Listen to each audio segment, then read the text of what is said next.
What's up YouTube, Fallout Freak here, and I'm back with another locations video. So we did a location video to the Dugout Inn, and that is within Diamond City in Fallout 4. So in this one, we're going to be talking about a Fallout New Vegas location, and that location is another than location within the Vegas Strip, the Lucky 38.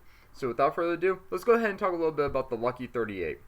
The Lucky 38 Resort and Casino, typically shortened to just the Lucky 38, is an unmarked location within the New Vegas Strip in the Mojave Wasteland in Fallout New Vegas. It also appears in the Fallout TV series, both literally and figuratively towering over the surrounding cityscape of New Vegas, visible for miles around the Mojave. The pre-war casino is Mr. House's citadel from which he reigns over the New Vegas Strip and its casinos governed by his employees. The three families in an enduring display of House's reverence for the glory days of Vegas before the Great War.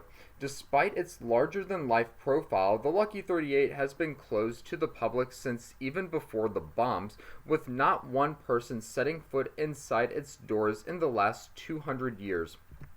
Background: pre-war.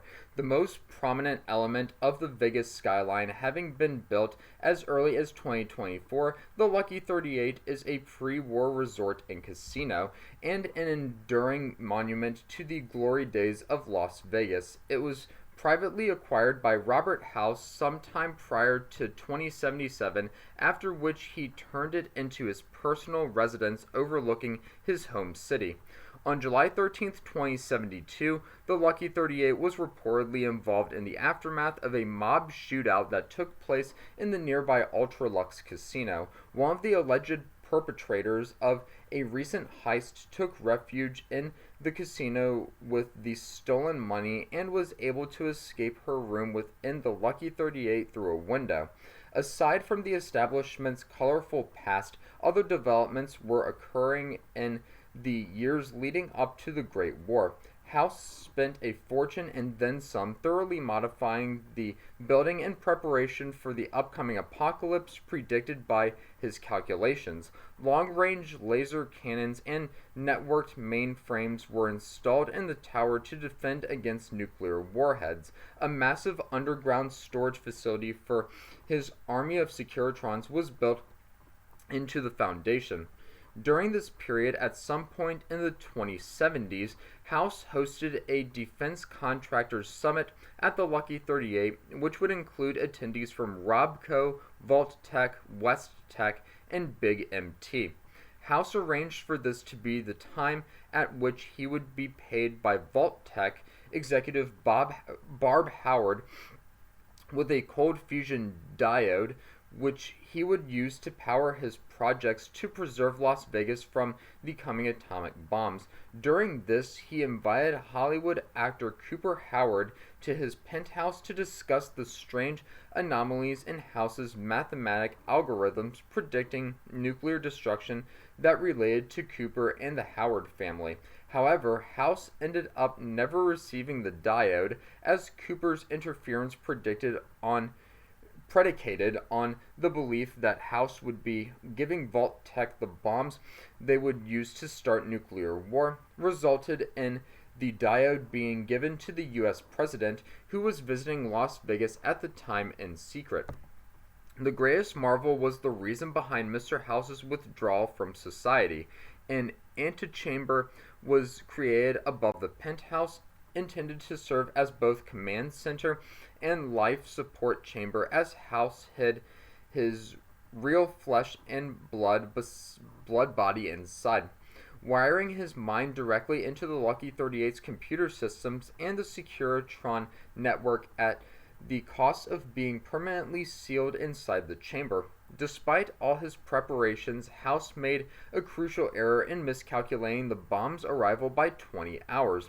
His defenses relied on an inferior Mark I OS, and the upgrade to the superior Mark II required the delivery of the Platinum chip from its manufacturer in Sunnyvale. As a result of House's error, the chip was never delivered. In the chaos of the Great War, forced to work with an inferior OS, House nevertheless managed to destroy a majority of the warheads aimed at Vegas and the Mojave. Eventually, however, a multitude of system crashes due to the faulty software resulted in House being forced into a decades-long coma within his casino. Without the oversight of the benefactor, the Lucky 38 fell silent and lay dormant amidst the Vegas ruins for nearly 2 centuries, eventually picked over by raiders and tribals. Heart of the Vegas FEZ. When Mr. House reawakened from his coma in 2138, he took a measured, cautious approach with only the occasional Securitron leaving the premises of the Lucky 38 to survey the surrounding wasteland and bring news of any developments. After several decades, the tower saw new life in 2274 when Mr. House's agents reported on the arrival of NCR scouts at Hoover Dam. Realizing the existence of a stable post-war society, House swiftly put his plan to resurrect Vegas into action. An army of Securitrons poured out of the Lucky 38, quickly tearing through all hostility on the destitute strip and securing the location.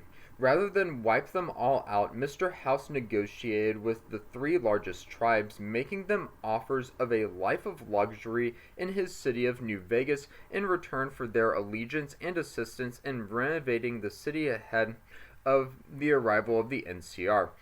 Under the newly formed city-state of New Vegas, the Lucky 38 once again became a symbol of wealth and extravagance, serving as the domain of its mysterious martial lord. As of 2281, the Lucky 38 still remains closed off to all visitors to the strip, guarded fiercely by House's Securitrons.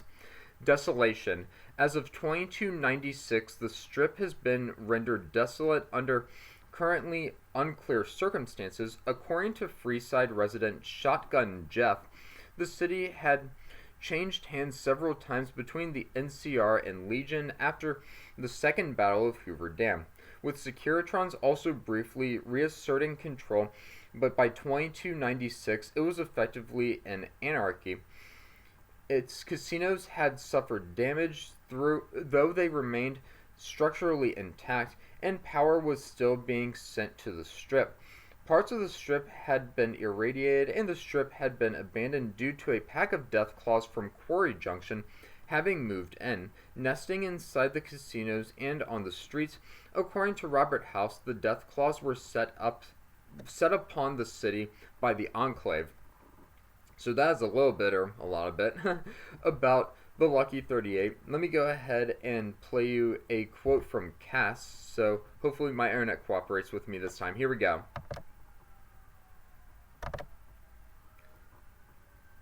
Yeah, it's not cooperating with me, but either way, let's see if I can pull you up some pictures of what the Lucky 38 looks like, if I can get to these pictures.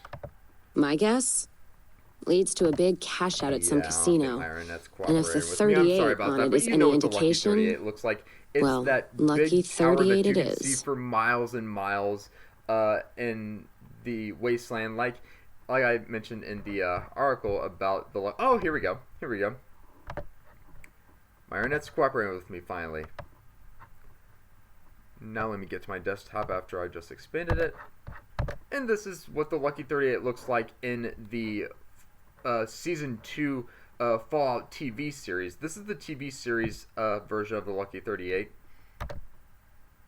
And if I can show you a picture of what the New Vegas version, the video game version of the Lucky 38 looks like.